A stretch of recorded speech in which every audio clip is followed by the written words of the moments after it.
가지 말씀입니다. 베드로전서 1장 3절부터 12절까지 말씀 함께 보겠습니다. 네, 우리 한 절씩 교독하겠습니다. 제가 먼저 3절 말씀 읽겠습니다.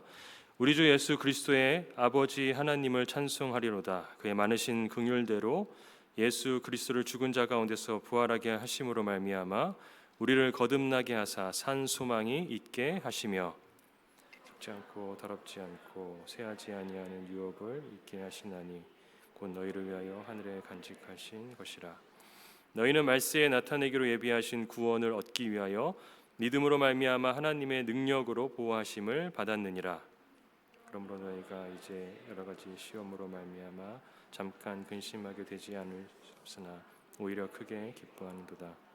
너희 믿음의 확실함은 불로 연단하여도 없어질 금보다 더 귀하여 예수 그리스도께서 나타나실 때에 칭찬과 영광과 존귀를 얻게 할 것이니라. 예수를 너희가 보지 못하였으나 사랑하는도다. 이제도 보지 못하나 믿고 말할 수 없는 영광스러운 즐거움으로 기뻐하니 믿음의 결국 곧 영원의 구원을 받음이라. 이 구원에 대하여는 너에게 임할 은혜를 예언하던 선지자들이 연구하고 부지런히 살펴서 자기 속에 계신 그리스도의 영이 그 받으실 고난과 후에 받으실 영광을 미리 증언하여 누구를 또는 어떠한 때를 지시하는지 상고하니라. 함께 읽겠습니다. 이 섬긴 바가 자기를 위한 것이 아니요 너희를 위한 것이 계시로 알게 되었으니 이것은 하늘로부터 보내신 성령을 힘입어 복음을 전하는 자들로 이제 너희에게 알린 것이요 천사들도 살펴보기를 원하는 것이니라. 아멘. 함께 기도하겠습니다. 하나님 아버지 감사합니다. 이 시간도 주님께 나온 우리의 마음을 주님 다 아시지요. 우리의 삶을 주님께서 기뻐 받아 주시고 예배하는 심령을 주님 기뻐 받아 주시옵소서. 그리고 주님께서 뜻하시는 대로 우리를 인도하시고 성령으로 이 시간 우리를 감동케 하시사 하나님 안에서 아름답게 빚어져가는 인생 되게 하여 주시옵소서. 전하는 자나 듣는 자 모두 그 하나님의 놀라운 은혜 안에 거하는 복된 시간 되게 하여 주시옵소서. 감사드리며 예수님의 이름으로 기도드립니다. 아멘. 우리 아까 기도해 주신 것처럼 베네수엘라에 7.0 이상의 강진이 두 번이나 덮치면서 피해 규모가 심각하다라는 소식을 계속해서 접하고 있습니다. 신속한 피해 복구와 함께 한 생명이라도 더 살려낼 수 있기를, 또 하루빨리 안정을 찾을 수 있기를 계속해서 기도하고 소망합니다. 2024년 4월 대만에서도 7.2의 강진이 일어났었습니다. 그 당시에도 건물 100여 채 정도가 무너질 정도로 피해가 작지 않은 지진이 났었습니다. 그런데 그때 많은 사람들이 아무런 피해도 입지 않았던 한 건물에 큰 관심을 가졌습니다. 사진에 보시면 바로 높이 508m에 달하는 타이페이 101이라는 이 빌딩입니다. 사람들은 어떻게 이 빌딩이 7.2의 강진 속에서도 쉽게 무너지지 않고 잘 버텨낼 수 있었는지 궁금해했습니다. 그 이유를 봤더니 그 이유는 이 건물 안에 설치된 약 660톤에 달하는 이 댐퍼 보이라는 거대한 추 때문이었습니다. 이 건물의 87층과 92층 사이에 매달려 있는 이 추가 지진이나 강풍이 발생했을 때에 흔들리는 건물의 반대 방향으로 움직이면서 건물의 균형을 잡아주기 때문에 지진이나 강풍이 불어도 쉽게 무너지지 않는다라는 것입니다. 그래서 건물이 흔들리는 것을 40%가량 줄여주고 또 많은 경우에 건물이 무너지지 않을 수 있도록 붙잡아 주는 것입니다. 이 이야기로 시작한 이유는 우리 인생이 그렇지 않습니까? 신앙생활을 하는 성도들의 삶에도 인생에 흔들림이 없는 것이 아닙니다. 세상을 살아가는 사람들과 동일하게 질병과 경제적인 어려움과 관계의 아픔과 미래의 불안은 누구에게나 다 찾아옵니다. 이런 여러 가지 저마다의 어려움을 만나게 될 때, 그래서 마음이 무너지게 될 때, 그가 성도이든 성도가 아니든 나를 붙들어 줄 수 있는 무언가가 있다면, 흔들리지만 넘어지지 않을 수 있도록 붙잡아줄 누군가가 있다면 좀 더 버텨낼 수 있게 됩니다. 그런데 이 사실을 우리가 모르는 것이 아님에도 불구하고 여전히 우리 삶을 완전하게 붙들어주는 존재는 사실상 없다는 사실도 우리는 잘 알고 있습니다. 나를 붙들어줄 수 있을 것처럼 내 곁에 있어줬던 어떤 사람이, 그래서 내가 믿었던 사람이 내가 정말 힘들 때에, 괴롭고 어려울 때에 나를 외면하면 사실 더 우리는 실망하게 됩니다. 더 상처가 되지 않습니까? 그런 의미에서 오늘 본문에서 베드로가 흩어진 나그네로 살아가는 성도들에게 전해주고 있는 메시지는 우리 모두에게 굉장히 중요합니다. 왜냐하면 때로 반드시 마주하게 되는 여러 힘든 순간을 버텨낼 수 있게 해주는 아주 중요한 근거를 오늘 말씀을 통해서 우리에게 되짚어주고 있기 때문에 그렇습니다. 오늘 본문 6절을 보시면 본도, 갈라디아, 갑바도기와 아시아와 비두니아에 살아가고 있던 이 성도들의 삶 앞에 무엇이 또 무슨 일이 곧 닥치게 될 것이다라고 베드로가 말하고 있습니까? 노란색으로 표시한 것처럼 여러 가지 시험이 있을 것이다라고 말하고 있습니다. 성도들의 삶 앞에 여러 가지 시험이 놓여 있다라고 말합니다. 여기서 말하는 베드로가 말하는 이 시험은 그 당시의 배경을 두고 생각해 보면 아마 이런 것들이었을 것입니다. 가족에게 예수 믿는 것 때문에 버림받는 일, 친구와 공동체로부터 조롱과 비방을 받는 일, 생계와 직업에서의 제재와 그로 인한 손해와 어려움, 기독교인에 대한 재판이나 고발의 위험, 신앙 때문에 겪는 차별, 그래서 육체적 박해와 감옥에 들어가거나 짐승의 밥이 되는 일들, 그리고 결국 재산과 생명을 다 잃어버리게 되는 것과 같은 시험입니다. 생각해보면 전부 다 가벼운 일이 아닙니다. 그런데 이 가볍지 않게 여겨지는 일들이 오늘날 세상을 살아가는 곳곳에서도 그리스도인들이 마주하고 있는 현실입니다. 인터넷에서 신문 기사만 몇 개 찾아봐도 이런 것과 관련된 뉴스를 우리는 금방 찾아낼 수 있습니다. 저도 이 설교를 준비하면서 이렇게 인터넷을 검색해 봤더니 기독일보에 이런 기사가 있었습니다. 지난 5월 달입니다. 우간다 동부에서 기독교로 개종한 한 남성이 무슬림 친척들에게 공격을 당해서 이 손이 절단되는 사건이 발생했다라는 기사를 금방 찾을 수 있었습니다. 이외에도 엄청나게 많은 일들, 성도들에게 찾아오는 어려운 시련이 굉장히 많이 있습니다. 그런데 이 6절을 제가 다시 보면서 놀라운 한 가지를 발견할 수 있었습니다. 6절을 다시 보시면 그러므로 너희가 이제 여러 가지 시험으로 말미암아 잠깐 근심하게 되지 않을 수 없으나 오히려 크게 기뻐하는도다. 오히려 크게 기뻐한다라는 베드로의 말이었습니다. 오늘 말씀의 맥락에 따르자면 우리에게 그 어떤 힘든 현실이 찾아온다 할지라도 나를 무너지지 않게 하는 확실한 무언가가 기독교 신앙 안에 존재하고 있다는 것입니다. 여러 가지 시험, 그러면 사람이 생각하기에 감당할 수 없을 것 같은 일들이 설령 성도의 삶 가운데 펼쳐진다 할지라도 그 삶이 무너지지 않도록 붙잡아 줄 수 있는 무엇이 기독교 신앙 안에 존재한다라고 베드로는 우리에게 말해주고 있습니다. 마치 앞서 봤던 그 빌딩 안에 무거운 추처럼 나를 붙들어주는 무언가가 우리가 믿는 기독교 신앙 안에 있다는 것입니다. 그것이 무엇입니까? 오늘 본문을 통해서 성도를 붙들어주는 그것이 무엇인지 우리 함께 살펴봄으로써 우리도 마주할 수밖에 없는 인생의 여러 가지 흔들리는 상황 속에서 나를 무너지지 않게 하는 그 가르침을 이 시간 마음 가운데 새겨볼 수 있는 복된 시간이 되기를 간절히 축복합니다. 먼저 첫 번째로 성도가 흔들리지만 무너지지 않을 수 있는 이유는 우리에게 산 소망이 있기 때문에 그렇습니다. 우리 3절 말씀을 보겠습니다. 우리 주 예수 그리스도의 아버지 하나님을 찬송하리로다. 그의 많으신 긍휼대로 예수 그리스도를 죽은 자 가운데서 부활하게 하심으로 말미암아 우리를 거듭나게 하사 산 소망이 있게 하시며. 여기서 베드로는 단순히 소망이라고 말하지 않고 산소망이라고 말합니다. 왜 그렇습니까? 우리의 소망이 살아계신 예수 그리스도의 부활에 근거하고 있기 때문에 그렇습니다. 인간이 해결할 수 있는 일들이 굉장히 많이 있습니다. 그런데 절대로 해결하지 못하는 것이 무엇입니까? 바로 죽음입니다. 그러나 예수님께서는 이 죽음을 이기고 살아나셨습니다. 이 예수님 안에 있는 우리의 소망도 그렇기 때문에 결코 죽거나 사라지지가 않는 것입니다. 그래서 이 산소망이란 단순히 살아있는 어떤 소망을 말하는 것이 아니라 원어적으로 보면 결코 사라지지 않는 소망을 말합니다. 우리는 다 소망을 품고 살아가고 있습니다. 희망을 품고 살아가고 있습니다.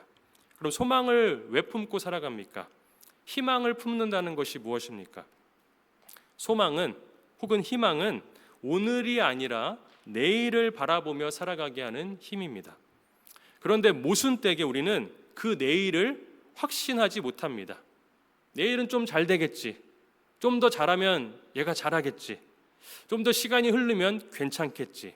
그러나 그 내일을 확신하지는 못하는 것입니다. 그래서 소망을 품고서 오늘을 버텨보려 하지만, 내일을 바라보면서 그렇게 버티려 하지만 여전히 늘 불안한 마음이 있습니다. 건강하게 살아왔지만 막상 건강검진을 받으러 가면 결과를 기다리면서 어떻습니까? 초조합니다. 회사에서 성실하게 일해왔고 인정받았지만 갑자기 위에서 면담하자 그러면 마음이 불안해지는 것입니다. 아무 잘못도 하지 않았는데 갑자기 와이프가 부르면 불안해집니다. 잘못한 게 없는데 왜 부르지? 왜 그렇습니까? 무엇 때문에 부르는지 우리는 바로 앞 미래도 잘 모르기 때문입니다. 지금까지 열심히 잘 해왔어도 바로 다음 순간에 무슨 일이 일어날지 우리는 확신할 수가 없기 때문에 그렇습니다. 행복의 비밀이라는 책에는 이런 내용이 소개되어 있습니다. 아무리 경험 많은 경마 예상 기자라 할지라도 매년 더비 경마 대회의 우승말을 확신할 수 없다는 것입니다. 설령 그 사람이 오랫동안 기자 생활을 해왔기 때문에 이번에 우승할 우승말을 마친다 해도 왜 그 말이 우승했는지에 대한 과정은 설명할 수 없다는 것입니다. 무슨 말입니까? 사람은 미래를 어느 정도 기대하고 예측할 수는 있지만 미래를 완전히 아는 존재가 아니다라는 것입니다. 세상도 우리의 미래를 그래서 보장해 줄 수 없습니다. 마치 이렇게 살면, 이렇게 준비하면 괜찮을 거다, 잘 될 거라고 말하지만 설령 그것을 취한다 할지라도 여전히 우리의 현재는 불안해질 수밖에 없습니다. 그러나 성도의 미래는 다릅니다. 그리스도인도 내일 무슨 일이 일어날지 모르지만 그러나 우리는 마지막을 압니다. 예수 그리스도께서 부활하셨기 때문에 우리도 주 안에서 반드시 영원한 생명을 얻게 될 것이다 라는 사실을 확신할 수 있는 것입니다. 세상은 다 망하고 모든 것은 사라지겠지만 하나님이 말씀하신 대로 이 땅 가운데 반드시 하나님의 나라가 임할 것을 우리는 믿는 것입니다.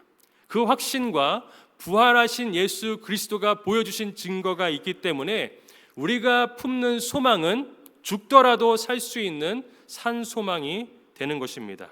우리의 담대함, 그 흔들려도 무너지지 않는 이 중심은 미래를, 그 과정을 다 알아서가 아니라 이 미래를 이미 붙들고 계시는, 그 결말을 붙들고 계시는 예수님을 알기 때문에 그런 것입니다.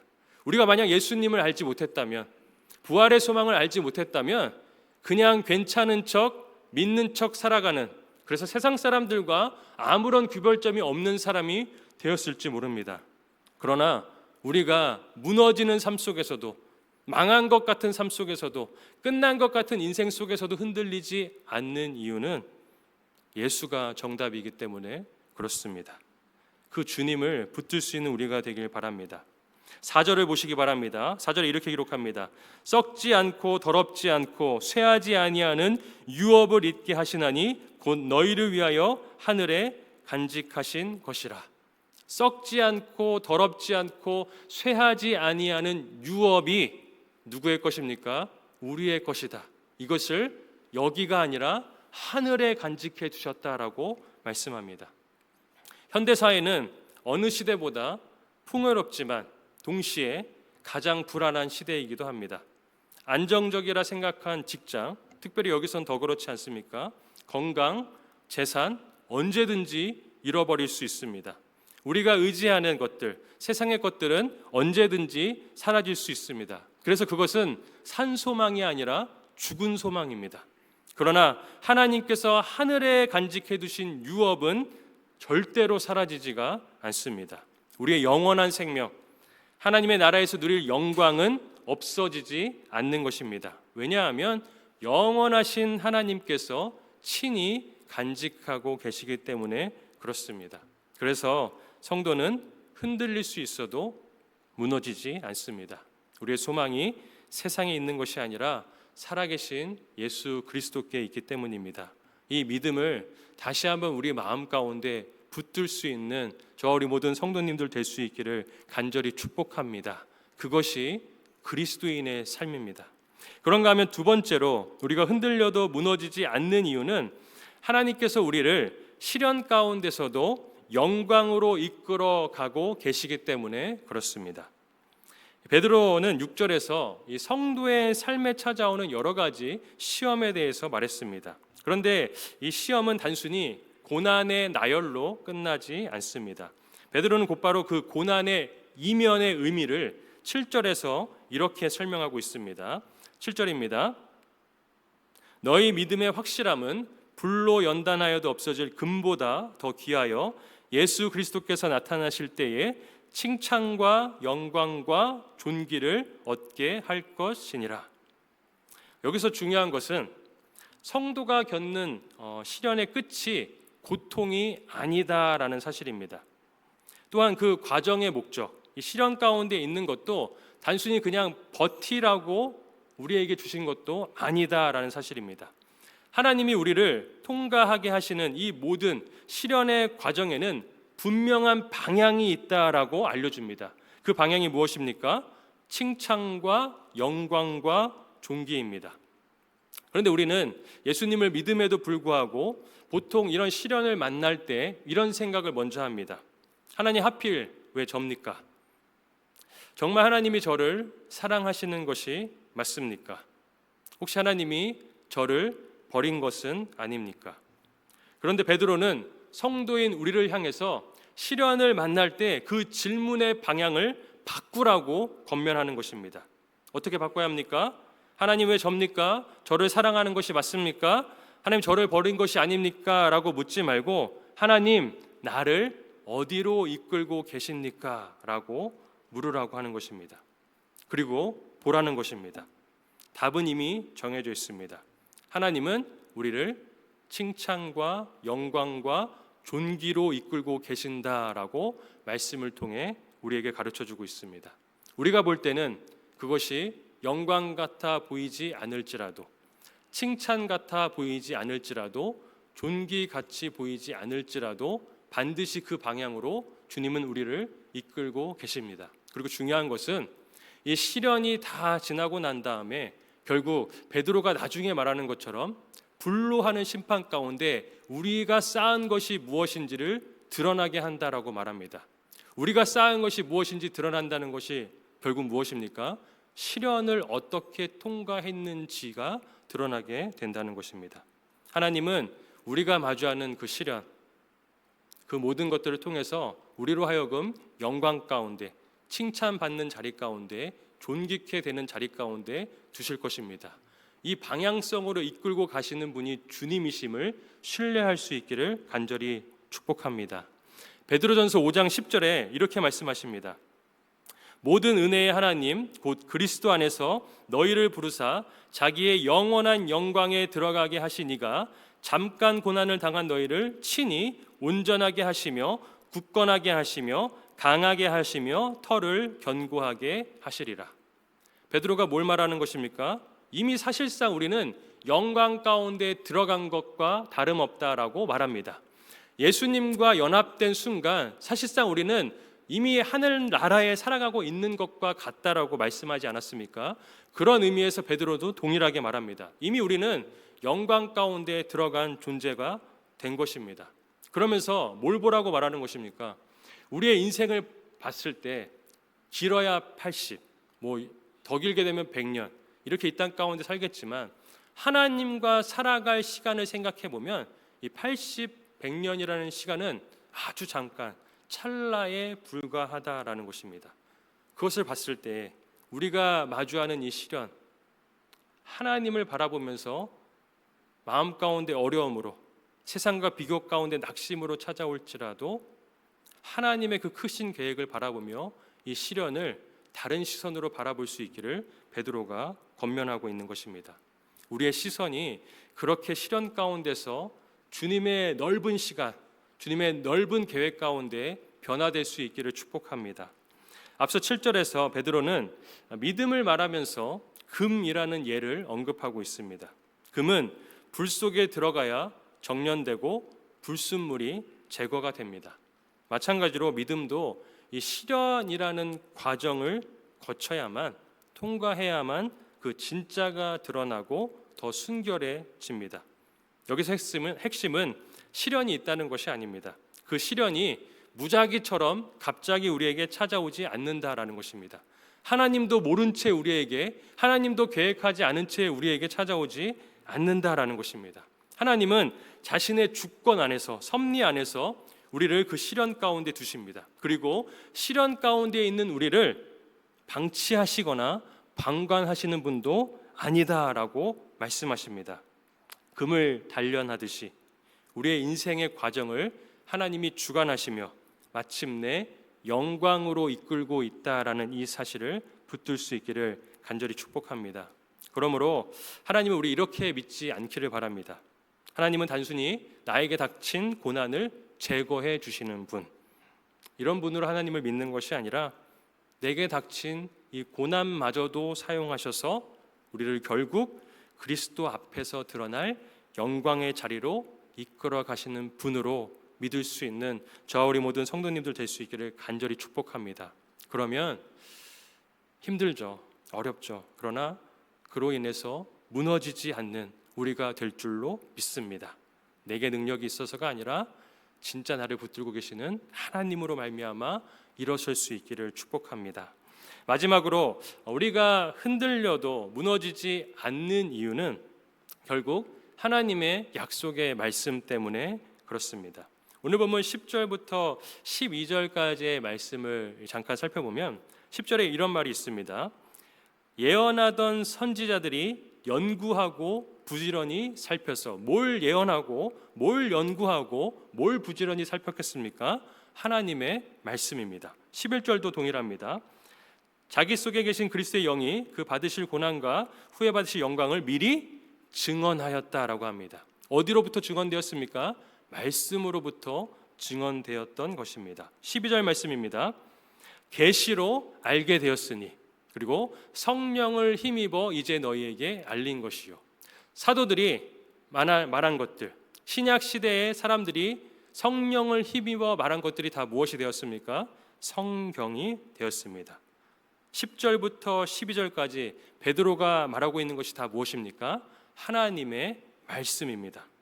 베드로는 하나님의 구원이 갑자기 생겨난 계획이 아니다라고 말하고 있는 것입니다. 선지자들이 오래전부터 이미 예언해 왔고 그 예언은 예수 그리스도로 말미암아 완전하게 성취되었으며 베드로가 살고 있는 그 시대 속에서도 지금도 복음을 통해 선포되어지고 있고 그리고 마지막까지 반드시 그렇게 이루어질 것이다 라고 성도들에게 가르치고 있는 것입니다. 하나님의 약속이 약속하신 대로 반드시 이루어질 것을 강조하고 있는 것입니다. 물론 하나님의 계획은 때로는 더디게 보일 수 있습니다. 우리가 요나서를 이어서 나훔서를 묵상하고 있지 않습니까? 그 당시에 아수르로부터 엄청난 박해를 두려움 가운데 떨고 있었을 이스라엘 백성들, 그 가운데 북이스라엘은 아수르에서 멸망하기까지 했었습니다. 그들이 기도하지 않았겠습니까?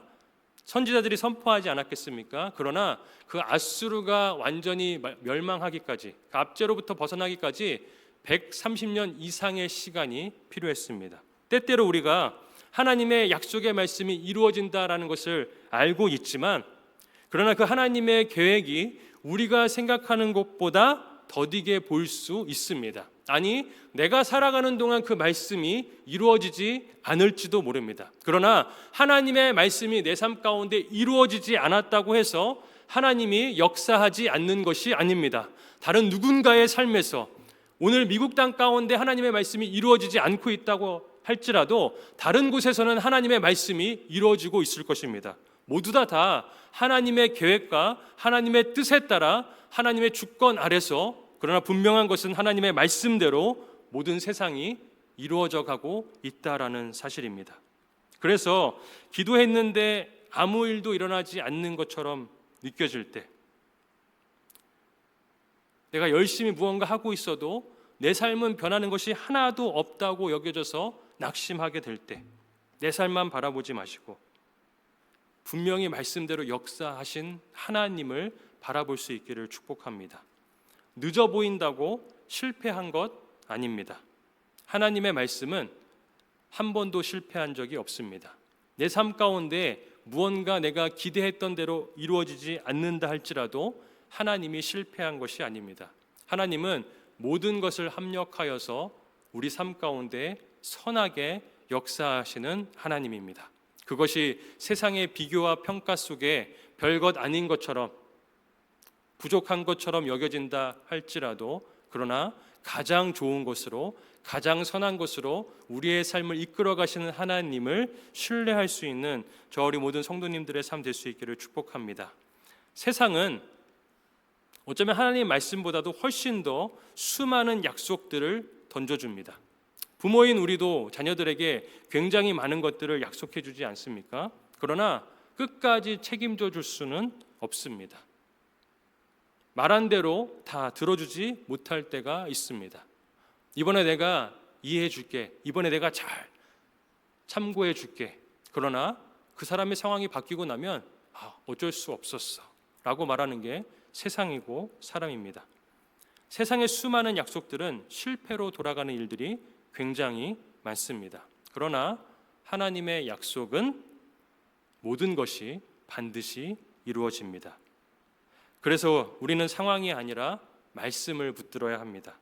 감정이 아니라 말씀을 붙들어야 합니다. 왜냐하면 우리를 끝까지 붙들어 주는 것은 나의 결심도 아니고 내가 누리고 있는 것들도 아니고 하나님의 신실하신 약속이기 때문에 그렇습니다.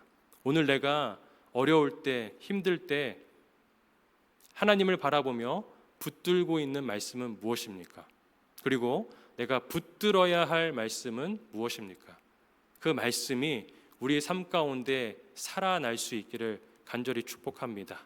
그리고 그 말씀대로 살아낼 수 있기를 간절히 축복합니다. 말씀을 마무리합니다. 타이페이 101, 이 빌딩은 지진 속에서도 무너지지 않았습니다. 왜냐하면 이 빌딩을 붙들어주는, 눈에 보이진 않았지만 그 건물 안에 있던 거대한 추 때문이었습니다. 그럼 성도를 붙드는 것은 무엇입니까? 우리도 눈에 보이진 않지만 우리 안에 있는 확신 때문입니다. 그 확신은 세 가지입니다. 첫째, 하나님이 내 미래에 결코 사라지지 않을 산 소망을 주신다는 확신. 둘째, 하나님이 내 현재의 고난도 사용하셔서 영광으로 이끌고 계신다는 확신.